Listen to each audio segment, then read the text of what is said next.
Every believer wants to be closer to Allah. But have you ever wondered how close a human being can actually get?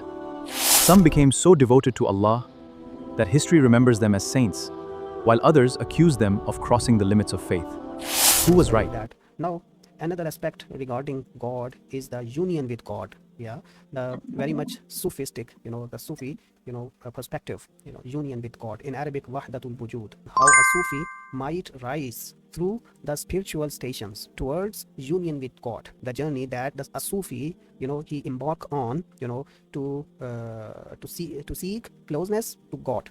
So this journey, it comprises many stations. There are many, levels.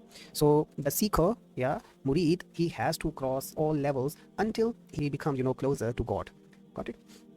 And the last stage is, according to them, is the annihilation. Annihilation means there is, he just consider himself fana. He just consider himself nothing, non-existent. Only being is the God. That is the thing, they call it union with God. So you can say all these spiritual stations, Dhikr, Wird, and the whirling and the other practices, other trainings, they culminates. They culminates mean they come together, and then there is a crescendo. Yeah, there is a crescendo into a high level, which is awareness of God. Yeah, or the mystical union with God. So in mystical poetry often describe this, as a state where the self passes away to be replaced by the beloved. In their poetry, it is, found that they say, what is fana? What is this fana? Annihilation. This state is when the self, yourself, means your zat, it passes away. It means it is no more. It passes away to be replaced by the beloved. And now it is replaced by the beloved. Beloved means the God. So only thing which exists now is the beloved, mean the God, and you don't realize yourself. There is no sign of yourself. So for example, the poet, this famous poet, the controversial poet, this Mansur al-Hallaj, so he expressed a state of annihilation, fana, claiming in which he claimed that in his heart there was no one but God. Yeah, so this level of union can be controversial, objectable. So while Sufi, because there is a clear distinction between creator and creation. So creation cannot be creator. Yeah, if somebody claims that, so it is outright shirk. Got it? So that's why we say that whatever his intention is, this expression, this statement that God is in my heart, or I am the God, anal haq. So this kind of statement, this kind of expression, it is objected. Yeah, it cannot be accepted. Sufis, they view it as the height of spiritual experience. Yeah, traditionalist, the other legalist scholars, sometimes they criticize it as shirk, because it is just an associating partners with God. So if the distinction between the creator and the created is perceived to be lost, then it is shirk. So there is a clear, separation between two. So the aim of rising through the spiritual station is not physical union. So just keep in mind, when we say that Wahdat al-Wujud, it means not physical union, which is projected by the Mansur al-Hallaj's poetry. His poetry, it shows that there was a physical union. I mean, God himself, ma'azallah, he descended in his heart, and he just thought that he himself is the God. So such expression, such imagination, it is not right, it is not correct. So it is since this union is not possible, this union is not, there could not be a physical union like that. So rather, what is this that he experienced? According to the moderate Sufis, the orthodox Sufis, they say that it is an expression or metaphor to devotion.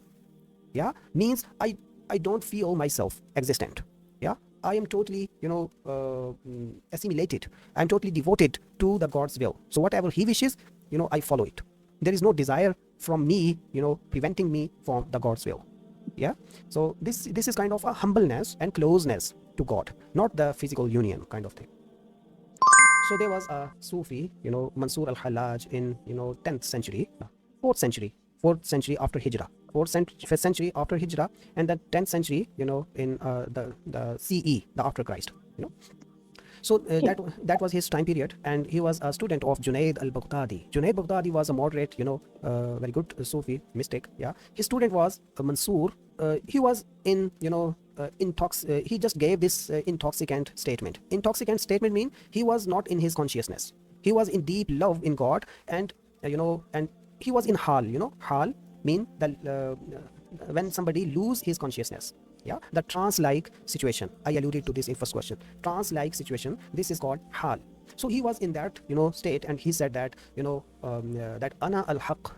Publicly, he said that, and he mentioned this thing also in his poetry. He was a poet also. So he said ana al-haq. I am the truth. And you know that al-haq word, this refers to the God. Whenever we say the perfect truth, the ultimate truth, al-haq with alif lam, so it is a reference to the God. So when he said na ana al-haq, so this was very controversial statement coming from him, and all the public, there was unrest in public, even the civil authorities, they they catch him, and eventually they execute him. Yeah, so there was execution for this person.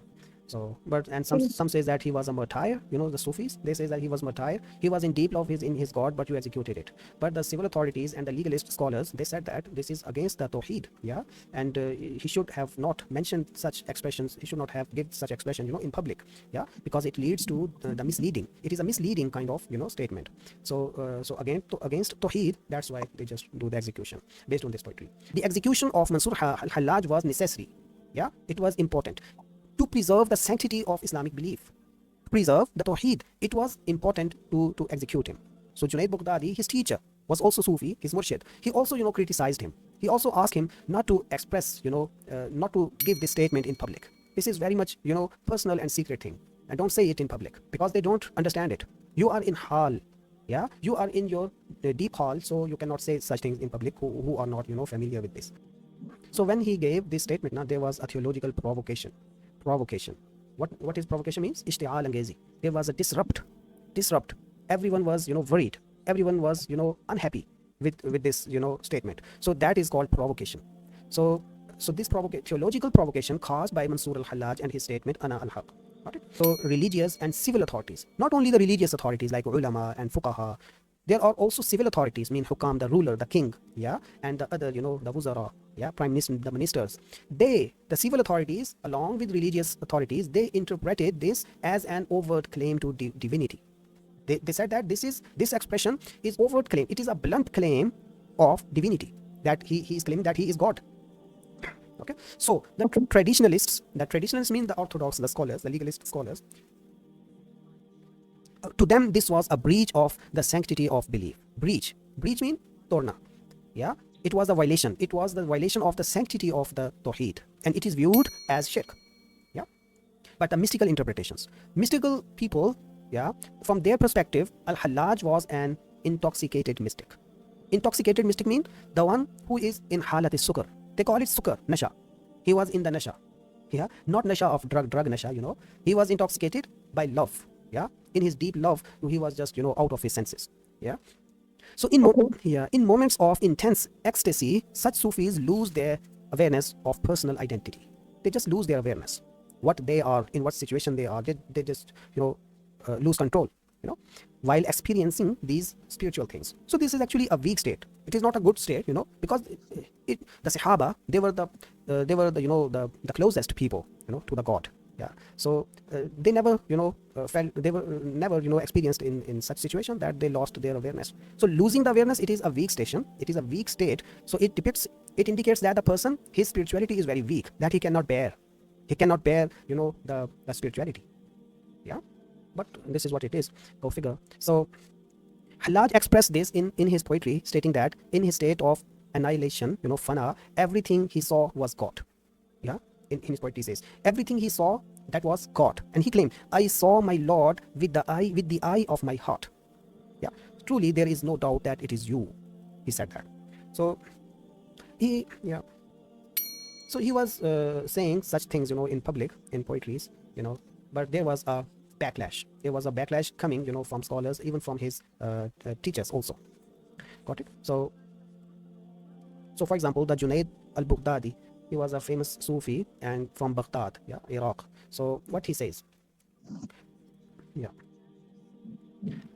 So scholars of the time, they were divided, also, but leading figures like the Junaid Baghdadi, he was a moderate Sufi, and he was the master, or one of the masters of, the Hallaj teacher. So he was also critical of his public conduct.